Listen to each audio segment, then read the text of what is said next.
Assalamualaikum warahmatullahi wabarakatuh. Perkenalkan, nama saya Regi Fitriani, kelas non-reguler semester 3, nomor MPM 7420117201, mata kuliah Hukum Pidana Lanjutan, dosen Ibu Profesor Dr. Hajah Heni Nuraini SHMH, wakil asisten dosen Bapak Dr. M. Rendi Aridayandi SHMH.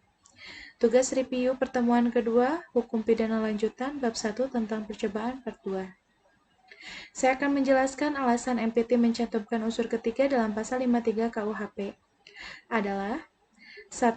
Untuk menjamin agar orang yang mengundurkan diri secara sukarela dalam melakukan kejahatan tidak dipidana.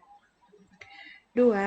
Pertimbangan utilitas kemanfaatan yang diharapkan dapat menjadi usaha pencegahan atau preventif dengan adanya jaminan tidak dipidana, maka orang yang telah mulai kejahatan diharapkan akan mengurungkan perbuatannya. 3.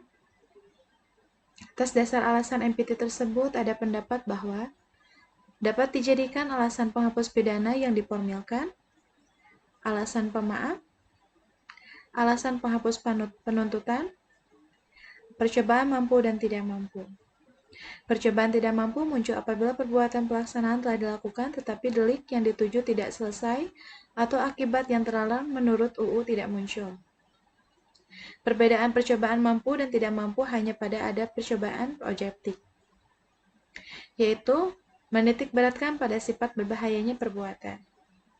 Sedangkan penganut teori subjektif tidak mengenal perbuatan tersebut melainkan menitikberatkan pada sifat berbahayanya sikap batin atau watak.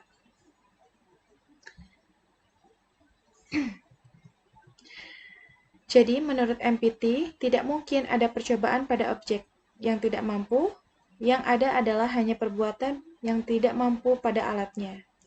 MPT membedakan antara percobaan yang tidak mampu karena alatnya dibedakan, tidak mampu mutlak atau absolut, yaitu bila dengan alat tersebut tidak mungkin akan muncul delik atau tindak pidana.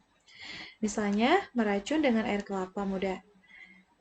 Tidak mampu relatif, yaitu bila dengan alat tersebut tidak tumbuh delik selesai, tetapi keadaan tertentulah yang menyebabkan muncul delik dalam hal ini. Mungkin ada delik percobaan.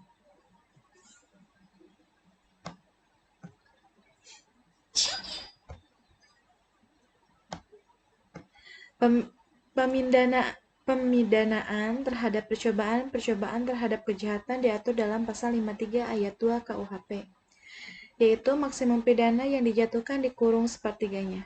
Sedangkan menurut pasal 53 ayat 3 KUHP, untuk ancaman pidana mati atau seumur hidup, maka maksimum pidana untuk percobaan adalah 15 tahun. Adapun percobaan terhadap pelanggaran menurut pasal 54 tidak pidana.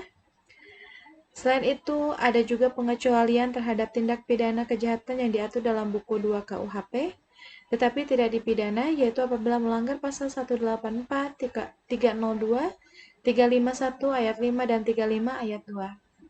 Empat pasal tersebut yang dikecualikan tersebut merupakan sanksi pidana yang sangat ringan, di bawah 1 sehingga tidak dipidana.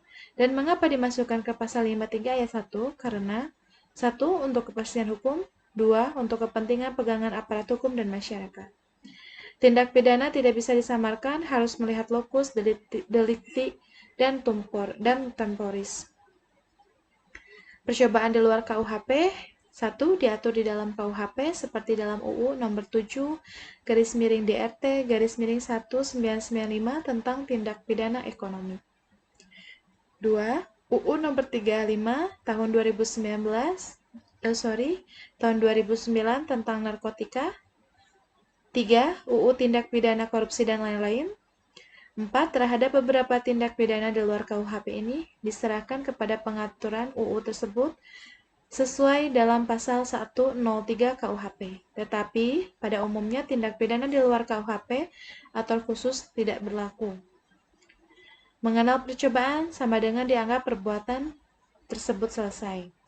Tindak pidana percobaan tidak berlaku di tindak pidana khusus. Semua perbuatan dianggap selesai.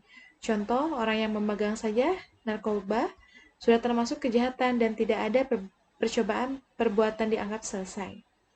Sekian review dari saya. Kurang lebihnya saya mohon maaf. Wassalamualaikum warahmatullahi wabarakatuh.